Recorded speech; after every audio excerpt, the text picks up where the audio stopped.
kebetulan saya dan juga beberapa teman-teman di komite 3 ini juga adalah panitia perancang undang-undang. Nah, artinya saya yang mewakili Kepri juga bagian dari yang concern terhadap provinsi undang-undang provinsi kepulauan. Karena selain di sektor tadi komite 1, PPUU yang justru menjadi koordinator dari seluruh undang-undang yang dibahas di DPD. Dan sesungguhnya DPD punya sukses story juga, yakni kalau kita ingat undang-undang desa, yang pada saat ini kepala desa seluruh Indonesia menikmati apa yang disebut dengan dana desa. Dan itu adalah salah satu sukses story dari undang-undang usul inisiatif DPD RI. Nah, artinya apa? Kerja-kerja kami ada yang sudah menghasilkan. Dan di antaranya yang berikutnya ini adalah undang-undang provinsi kepulauan ini. Dan kebetulan periode yang lalu saya pun sempat ikut membahas karena undang-undang provinsi kepulauan ini sudah dibahas sejak periode DPD yang lalu. Dan kebetulan DPD periode yang lalu saya berada pada komite 1 yang juga memang merupakan leading sektor. Nah, artinya bahwa saya ingin menyampaikan kepada rekan-rekan di provinsi kepulauan, setidaknya ada 2 orang perwakilan provinsi Kepri yang mengawal undang-undang provinsi kepulauan. Satu yang berada di komite 1, lalu saya yang berada di panitia perancang undang-undang yang merupakan koordinator tentang membahas undang-undang di DPD RI. Nah, selain dari itu juga ada undang-undang usul inisiatif lainnya yang tadi kebetulan Bang Fahrizal juga menyampaikan, yang kebetulan merupakan leading sektor komite 3, yakni Undang-Undang Keolahragaan Nasional. Dan undang-undang ini adalah usul inisiatif DPD RI juga, dan ya sekarang sedang direvisi ya, maksud saya revisi yang kebetulan dibahas di komite kami. Sudah selesai ya? Ya. Dan undang-undang keolahragaan nasional tadi sudah selesai. Ya. Nah, jadi saya ingin menguatkan kembali, kebetulan undang-undang provinsi kepulauan ini juga disambut positif oleh rekan-rekan di DPR. Artinya sejauh ini mereka sangat apresiasi apa yang menjadi produk DPD ini betul-betul berkualitas. Dan mudah-mudahan semenjak dia sudah masuk prolegnas, ini tinggal ya istilahnya tinggal pencet tombol saja harapannya. Tentu kita harapkan demikian. Jadi itu yang ingin saya sampaikan kepada Bapak Asisten dan rekan-rekan di Provinsi Kepulauan Riau, dan tentu saya menjadi artinya sebagai perwakilan Kepri merasa juga ikut memperjuangkan tersebut. Nah, kemudian satu kebanggaan lagi, alhamdulillah rekan-rekan dari Komite 3 hari ini berkunjung ke sini dalam rangka revisi Undang-Undang Kesejahteraan Sosial ini yang sudah mendapat masukan, bahkan Pak Doli tadi menyampaikan tentang apa tadi Omnibus Law, termasuk Ibu tadi Omnibus Law jilid 2. Dan saya kira cukup bagus. Kenapa saya sampaikan sangat baik terhadap tujuan kami? Karena hanya 3 provinsi dalam kunjungan kerja kami ini, di Kota Batam, Provinsi Kepulauan Riau, lalu Makassar dan Surabaya. Nah, artinya sampel-sampel atau actual case yang ada di Kepri akan menjadi sampel yang akan kami olah gitu.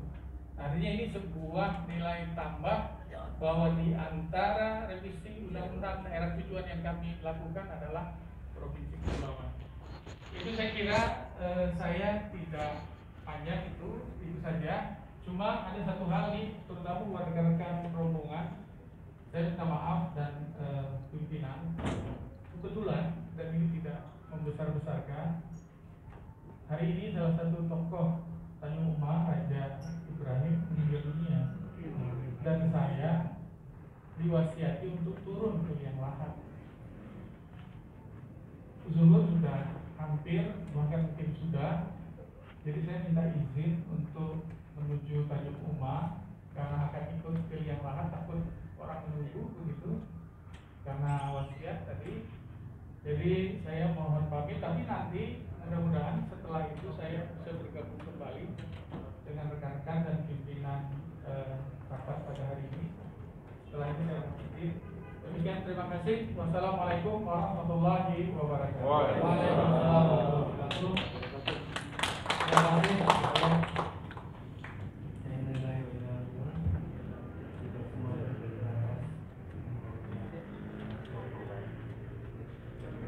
Mungkin dari yang lain, kalau tidak ada saya ingin masih ada. Ya silakan Pak Baik, Pak Rian. Ini juga tadi kita mungkin kita batasi sampai pada maksimal 12-25 sekitar 20 ekor. Baik, silakan dari kiri lagi ya. Pak Yai dan Pak Yai ini. Assalamualaikum warahmatullahi wabarakatuh. Terima kasih pimpinan. Terima kasih Bapak Asisten dan Bapak-Bapak dari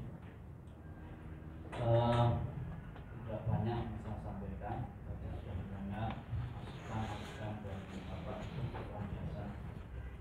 Satu hal lagi yang saya mintai masukan khususnya pada Pak Denny yang dulu masuk di eksekutif, sekarang di lembaga sosial, lembaga kemasyarakatan NGO. Apa yang tadi disampaikan oleh Pak Wahidin ya, dari teman-teman disabilitas, dari teman-teman disabilitas itu sesuatu yang menarik kaitannya dengan revisi juga undang-undang kesejahteraan sosial, yaitu domain teman-teman disabilitas itu selama ini ada di dinas sosial. Nah, mereka sebenarnya enggak, mereka sebenarnya tidak mau, karena urusan disabilitas itu bukan hanya urusan sosial saja, tapi menyangkut segala banyak hal. Ya soal pendidikan lah, ya soal apa yang tadi disebut SLB lah. Sesudah SLB mereka kemana? Sekolahnya di mana? Mereka nggak ingin kan, umpamanya mereka dianggap istimewa dan kemudian harus masuk di fakultas yang istimewa juga. Mereka ingin berbaur, mereka punya kemampuan yang sama, ya, tapi dengan mereka punya disabilitas yang seperti itu. Yang masalah adalah undang-undang ini selama ini aplikasinya itu banyak domain dinas sosial kepada teman-teman disabilitas. Ini yang saya kira harus jadi juga catatan.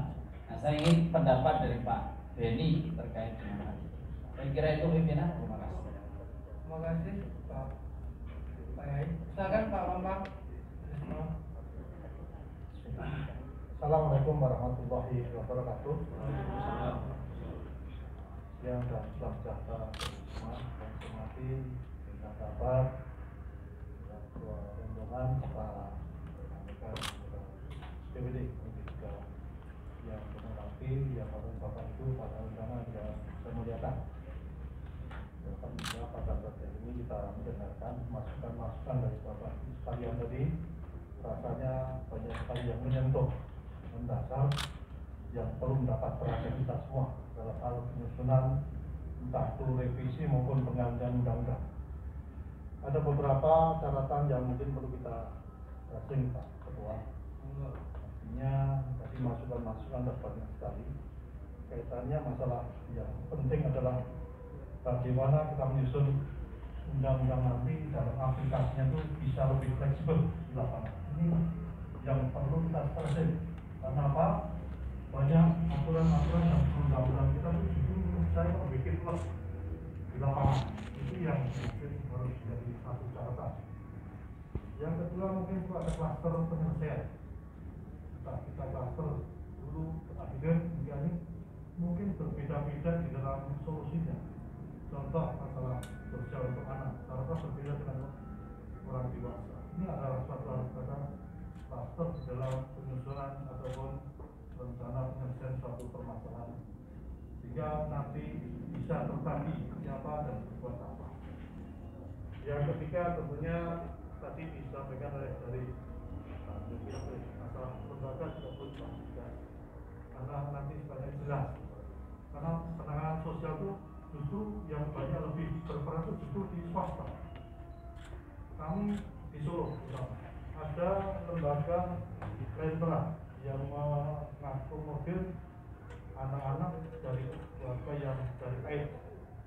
Ini betul-betul anggaran istilahnya sampai dikatakan tidak ada anggaran, kalau berbicara ini ya mungkin perlu dijelaskan juga berkaitan masalah lembaga ini supaya nanti bisa perannya seperti apa, pemerintah seperti apa dan swasta seperti apa, dan perlu adanya suatu support dari pemerintah. Kalau perlu pemerintah pun memberikan suatu bentuk dukungan promosi, karena terus sekarang banyak orang-orang yang merasa mampu mau bersedekah di tempat-tempat yang dianggap lebih tepat sasarannya. Ini adalah salah satu mungkin perlu ada suatu promosi dari pemerintah agar masyarakat tahu lembaga-lembaga yang ada di sini. Nah, selanjutnya berkaitan dengan masalah tadi disampaikan, memang undang-undang ini kadang-kadang Republik ini bikin undang-undang kadang-kadang cuma satu, tapi digunakan untuk berbagai wilayah yang berbeda-beda. Ini perlu tadi usulan dari adanya suatu regionalisasi, sehingga bagaimana dalam aplikasinya nanti tidak terlalu mengalami kesulitan di daerah. Beda dengan Jawa dengan luar Jawa. Kepriaja mungkin satu kabupaten dengan lain kan berbeda. Nah, saya rasa ini adalah suatu di dalam undang-undang nanti ada ruang memberikan suatu kewenangan daerah untuk memberikan suatu inovasi, sehingga mereka nanti ada berapresiasi dalam inovasi dalam kegiatan-kegiatan ini. Yang terakhir mungkin termasuk anggaran. Anggaran juga saya rasa perlu dibahas di sini juga, karena apa? Anggaran kita selama ini terlalu kaku. Anggaran kita terlalu kaku aja untuk menangani, kadang justru hidupnya kadang bisa berbuat tapi ketakutan untuk melaksanakan sesuatu. Nah, ini yang mungkin harus ada suatu